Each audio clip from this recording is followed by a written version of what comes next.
शुभ प्रभात बच्चों आज आप लोग स्वदेश प्रेम का शेषांश यानी कल जो पढ़ा था उसके आगे का अंश हम आज इस वीडियो के माध्यम से पढ़ेंगे। तो चलिए सबसे पहले इसके आगे की कविता पढ़ते हैं और इसके बाद इसके अर्थ को भी समझ लेते हैं। हाँ बच्चों, तो चलिए देखिए जो है, विषुवत रेखा का वासी जो जीता है नित हाँफ हाँफ कर। विषुवत रेखा का वासी जो जीता है नित हाँफ हाँफ कर और रखता है अनुराग अलौकिक, वह भी अपनी मातृभूमि पर। ध्रुववासी जो हिम में तम में जी लेता है काँप काँप कर, वह भी अपनी मातृभूमि पर कर देता है प्राण न्यौछावर। प्रस्तुत पंक्तियों में राम नरेश त्रिपाठी जी ने बताया है कि मनुष्य को अपने देश से अधिक प्रेम होता है और वह स्वदेश छोड़कर कहीं जाना पसंद नहीं करता है। ठीक है, तो प्रस्तुत पंक्तियाँ इसी संदर्भ में कही गई हैं। तो कवि कह रहा है कि विषुवत रेखा का वासी जो, विषुवत रेखा किसे कहते हैं? भूमध्य रेखा को। तो जो मनुष्य भूमध्य रेखा का निवासी है, और भूमध्य रेखा पर क्या होता है? असहनीय गर्मी पड़ती है, बहुत अधिक गर्मी पड़ती है। ठीक है, तो जहाँ असहनीय गर्मी पड़ती है और वह गर्मी के कारण हाँफ हाँफ कर जीता है। विषुवत रेखा का वासी जो जीता है नित हाँफ हाँफ कर। विषुवत रेखा माने क्या होता है? विषुवत रेखा को हम भूमध्य रेखा भी कहते हैं और इस रेखा पर अत्यधिक और असहनीय गर्मी पड़ती है, लेकिन फिर भी जो वहाँ का निवासी है, जो वहाँ रहने वाला व्यक्ति है, वह प्रत्येक दिन हाँफ हाँफ करके गर्मी के कारण अपना जीवन व्यतीत करता है। लेकिन वह इस जो है भीषण गर्मी को छोड़ करके शीतल प्रदेश में नहीं जाना चाहता। वह अपनी मातृभूमि से असाधारण प्रेम रखता है और उसके प्रति अपार श्रद्धा का भाव रखता है अनुराग अलौकिक। क्या रखता है? अपार श्रद्धा रखता है, असाधारण प्रेम करता है। इसीलिए वह इस भीषण गर्मी को छोड़ करके भी शीतल प्रदेश में कभी नहीं जाना चाहता।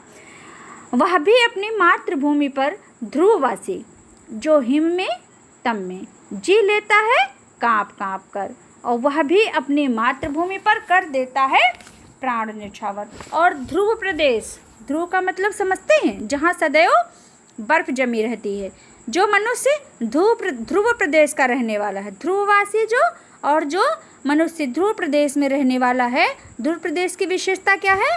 कि वहाँ पर सदैव बर्फ जमी रहती है और बर्फ जमी रहने के कारण वहाँ पर सदैव सर्दी ही सर्दी पड़ती है। लेकिन फिर भी जो वहाँ का निवासी है, वह भयंकर ठंड से काँप काँप कर अपना जीवन व्यतीत कर लेता है, अपना जीवन निर्वाह कर लेता है। परंतु वह ठंड से घबरा करके कभी भी गर्म प्रदेशों में जा कर के जीवन व्यतीत नहीं करना चाहता है। उसे भी अपनी मातृभूमि से अतुलनीय प्रेम होता है।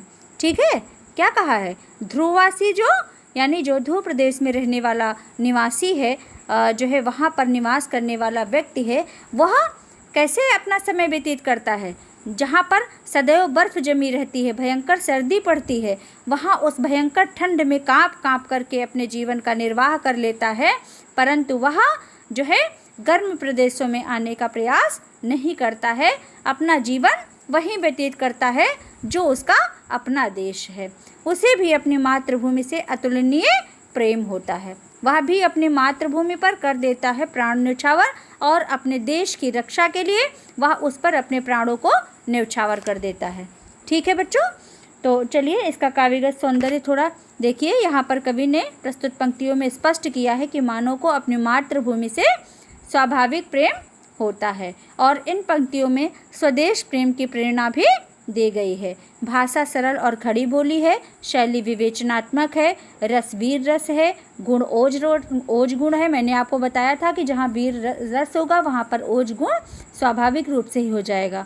शब्द शक्ति व्यंजना है और अलंकार अनुप्रास अलंकार है। ठीक है, चलिए अब इसके आगे की पंक्तियाँ पढ़ते हैं। हाँ बच्चों, तो देखिए, तुम तो हे प्रिय बंधु स्वर्ग से सुखद सकल विभुओं की आकर धरा शिरोमणि मातृभूमि में धन्य हुए हो जीवन पाकर। तुम जिसका अन्न जल ग्रहण कर बड़े हुए लेकर जिसकी रज तन रहते कैसे तज दोगे उसको हे वीरों के वंशज। प्रस्तुत पंक्तियों में मातृभूमि को स्वर्ग से भी बढ़कर बताते हुए देश प्रेम की प्रेरणा प्रदान करते हुए कविवर कह रहे हैं। क्या कहते हैं कि देश प्रेम की प्रेरणा तो देते, वो उन्होंने प्रत्येक लाइन में देश प्रेम की ही प्रेरणा दी है। तो वो कह रहे हैं कि जिस प्रकार से विषुवत और ध्रुव प्रदेशों में रहने वाले निवासी अपने देश से प्रेम रखते हैं, तो भारत भूमि से तुम्हें भी निश्चय ही उसी प्रकार का प्रेम होना चाहिए। और इन्हीं पंक्तियों में आपका उपमा अलंकार बन रहा है। ठीक है, क्योंकि यहाँ पर तुलना कर दी गई है। क्योंकि यहाँ की जो धरती है वो कैसी है? सुखद सकल विभुओं की आकर, सुख समृद्धि से परिपूर्ण है, सुख और समृद्धि का खजाना है, भंडार है। और हे प्रियो बंधु स्वर्ग से और कैसी है? भारत भूमि तो स्वर्ग से भी बढ़कर है। और फिर कहते हैं कवि कि धन्य हुए हो जीवन पाकर, इस धरती पर जन्म पाना बड़े पुण्यों का फल होता है। और फिर भी हमने यहाँ पर जन्म लिया है, जन्म प्राप्त किया है। और यहीं का जिसका अन्न जल ग्रहण कर और यहीं का अन्न खाया है तथा यहीं का जल ग्रहण किया है और यहीं के अन्न जल को खा करके पी करके हमने अपने शरीर को पुष्ट किया है। और इसी की धूल में खेल करके बड़े हुए लेकर जिसकी रज, और इसी की धूल में खेल करके हम जो है बड़े हुए हैं। ठीक है, इसी के धूल में खेल करके हम बड़े हुए हैं। तन रहते कैसे तज दोगे उसको हे वीरों के वंशज। इसलिए जब तक हमारा शरीर जीवित है, हमारे शरीर में प्राण संचरित हो रहे हैं, तब तक इसकी रक्षा करना हमारा परम कर्तव्य है, हमारा पहला कर्तव्य है। इसलिए हमें इसकी रक्षा प्रतिपल करना ही चाहिए। बच्चों, यहाँ पर 2 लाइनें आपकी जो है इस फ़ोटो में नहीं है, उनको आप देख लीजिए। आप अपनी किताब खोल करके बैठेंगे तो आपको वो लाइनें भी समझ में आएंगी। देखिए,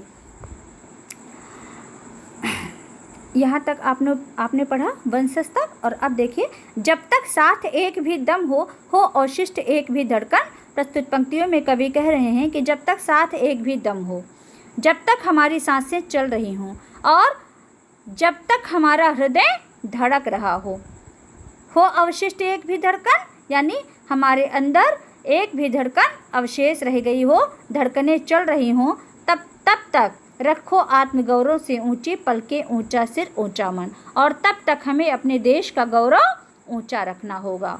यानी जब तक हमारे शरीरों में प्राण संचरित हो रहे हैं, हमारी धड़कनें चल रही हैं, तब तक हमें अपने देश का गौरव ऊंचा रखना होगा। और फिर कभी कह रहे हैं कि एक बूंद भी रक्त शेष हो जब तक मन में है शत्रुंजय। फिर कहते हैं कि जब तक शरीर में एक बूंद भी रक्त रहेगा, जब तक शरीर में एक बूंद रक्त भी रहेगा, तब तक हम क्या कहते हैं? तब तक हमें दीन वचनों को कभी नहीं बोलना चाहिए, तब तक दीन वचनों को नहीं बोलना चाहिए। यानी आत्मगौरव से अपना सर सदैव ऊंचा रखना होगा। हमें क्या करना होगा? आत्मगौरव से एक बूंद भी रक्त शेष हो जब तक मन में है शत्रुंजय, तब तक हे शत्रुओं का विनाश करने वाले मनुष्य, हे शत्रुओं पर विजय प्राप्त करने वाले मनुष्य, जब तक हमारे शरीर में रक्त की एक भी बूंद शेष है, तब तक हम अपने शत्रुओं से कभी भी हार नहीं मानेंगे, उनकी पराधीनता कभी नहीं स्वीकार करेंगे और दीन वचन मुख से न उचारो। फिर कहते हैं, फिर प्रेरणा देते हुए कह रहे हैं कि तब तक हम दीन वचन नहीं बोलेंगे। और फिर क्या कहा कि यदि देश की रक्षा करते हुए मृत्यु भी प्राप्त हो जाए तो हम उससे मानो नहीं मृत्यु का भी भय, तो हम उस मृत्यु से भी डरने वाले नहीं हैं। हम ऐसी मृत्यु से कभी नहीं डरेंगे जब जो है हमारे देश पर जो है किसी भी प्रकार से विपत्ति डालने वाली हो। ठीक है, तो इसलिए हम विपत्ति के समय में हम अपने जो है भारतवर्ष की जो है मिट्टी से इतना अनुराग रखेंगे कि उस पर जो है किसी ने अगर टेढ़ी निगाह भी करके देख लिया तो हम उसको तहस नहस कर देंगे। ठीक है, इतना अपने मातृभूमि से अनुराग होना चाहिए। बच्चों, इसमें भी शैली भावात्मक है। मातृभूमि की रक्षा करना प्रत्येक देशवासी का पहला कर्तव्य है, ऐसा बताया गया है प्रस्तुत पंक्तियों में। और भाषा प्रवाहमयी खड़ी बोली है। रस, वीर रस, पूरी कविता में वीर रस ही है और जहाँ वीर रस है वहाँ ओज गुण है। शब्द शक्ति व्यंजना है। अलंकार मैंने ऊपर ही बता दिया है कि उपमा अलंकार है। निर्भय स्वागत करो मृत्यु का, मृत्यु एक है विश्राम स्थल, जीव जहाँ से फिर चलता है धारण कर नव जीवन संबल। मृत्यु एक सरिता है जिसमें श्रम से कातर जीव नहाकर फिर नूतन धारण करता है काया रूपी वस्त्र बहाकर, काया रूपी वस्त्र बहाकर। तो प्रस्तुत पंक्तियों में जो है राम नरेश त्रिपाठी जी ने कहा है कि हमें देश के लिए अपना सर्वस्व न्योछावर कर देना चाहिए और यह शरीर क्षणभंगुर है, अर्थात हमें इसका भी ज्ञान होना चाहिए और इसीलिए हमें इस शरीर का मोह नहीं करना चाहिए। कहते हैं कि निर्भय स्वागत करो मृत्यु का, हे भारत के वीर युवकों तुम निडर होकर के, निर्भय निडर होकर के मृत्यु का स्वागत करो।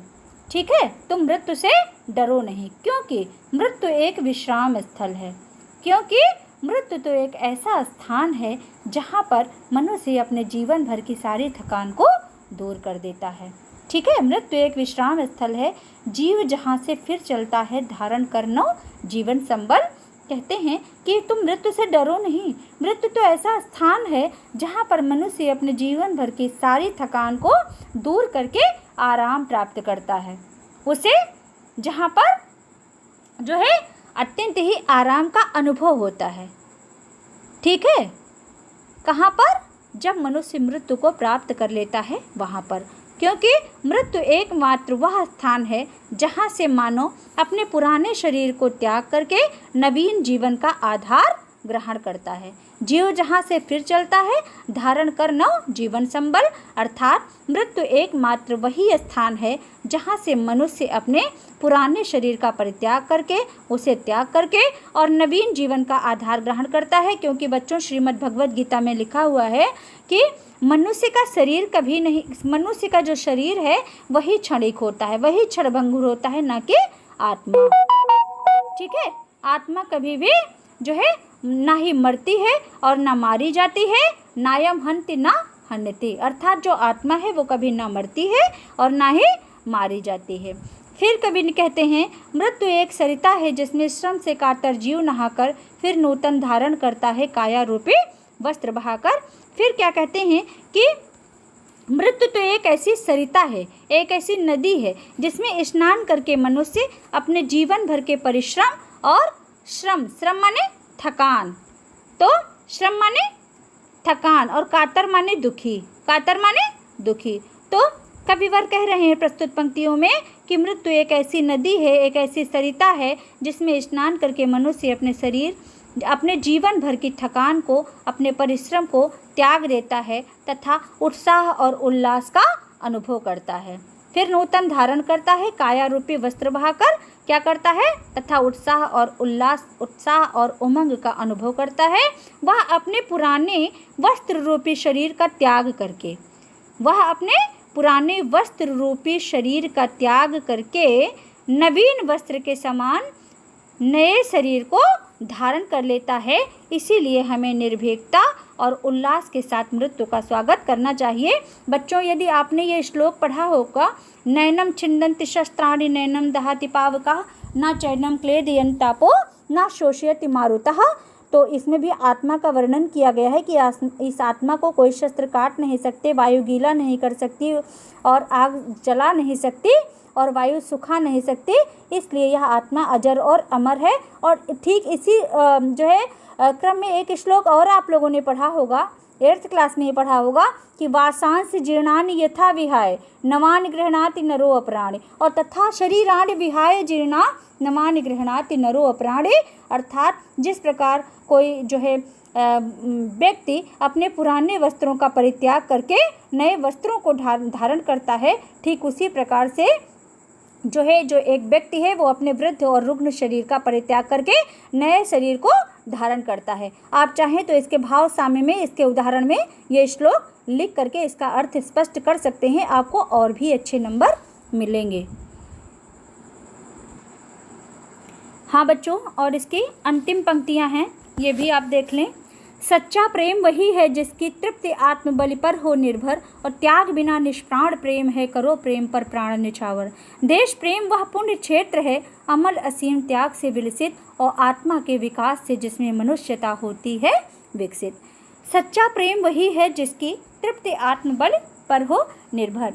प्रस्तुत पंक्तियों में जो है कवि कह रहे हैं कि वास्तविक प्रेम वही है जिसकी परिणति आत्मत्याग में होती है।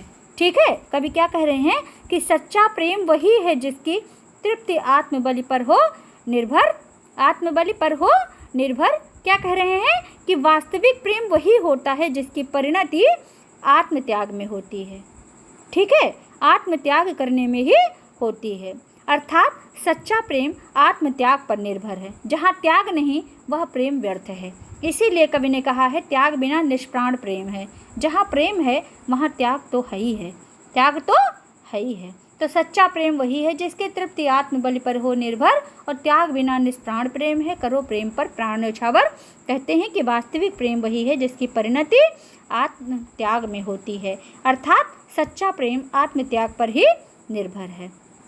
इस सच्चे प्रेम के लिए यदि हमें अपने प्राणों का भी बलिदान करना पड़े तो हमें प्रसन्नता पूर्वक उसे अर्पित कर देना चाहिए। ठीक है, क्योंकि त्याग बिना निष्प्राण प्रेम है, क्योंकि बिना त्याग के प्रेम प्राणहीन है।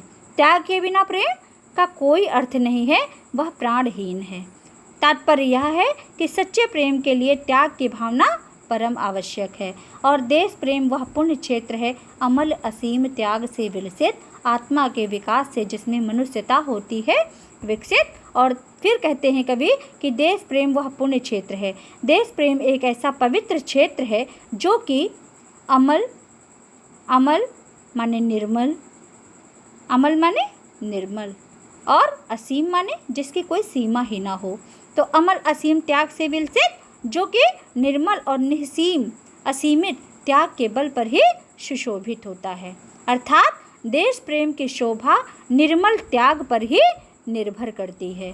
आत्मा के विकास से जिसमें मनुष्यता होती है विकसित, और देश प्रेम की भावना से ही मृत्यु की आत्मा का विकास होता है। यानी जब आपके अंदर देश प्रेम की ज्वलंत भावना जो है उत्पन्न होगी, आपके अंदर देश प्रेम की भावना समाहित होगी, तभी आपके अंदर जो है यह भावना उत्पन्न होगी कि हमें यदि अपने देश के लिए अपने प्राणों को न्यौछावर करना पड़े तो भी हम न्यौछावर कर लेंगे। इसीलिए कहा गया है कि देश प्रेम की भावना से ही मृत्यु की भावना का विकास होता है। देश प्रेम की भावना से ही किस चीज़ की भावना का विकास होता है? मृत्यु की नहीं, मनुष्यता की भावना का विकास होता है। ठीक है, मनुष्य के अंदर मनुष्यता का विकास तभी हो पाता है जब उसके अंदर देश प्रेम की भावना समाहित होती है, और मानवता का विकास भी तभी संभव है। इसलिए मानवता को विकसित करने के लिए सबसे आवश्यक है कि मनुष्य अपने देश से अत्यंत प्रेम करे और देश प्रेम पर अपने प्राणों को न्यौछावर करने के लिए सदैव तत्पर रहे, तैयार रहे। बच्चों, यहाँ देश प्रेम की उत्पत्ति के मूल भावों पर कवि द्वारा प्रकाश डाला गया है, और भाषा भावात्मक हिंदी है। रस शांत रस है, इसमें वीर रस ना होकर के शांत रस है, और शांत रस है इसलिए यहाँ पर गुण प्रसाद है। अलंकार अनुप्रास है। तो बच्चों, आज आप लोगों ने स्वदेश प्रेम नामक ये कविता जो है संपूर्ण कर ली है। इसको अच्छे से पढ़िएगा, कहीं कोई बात समझ में ना आए तो पूछ लीजिएगा।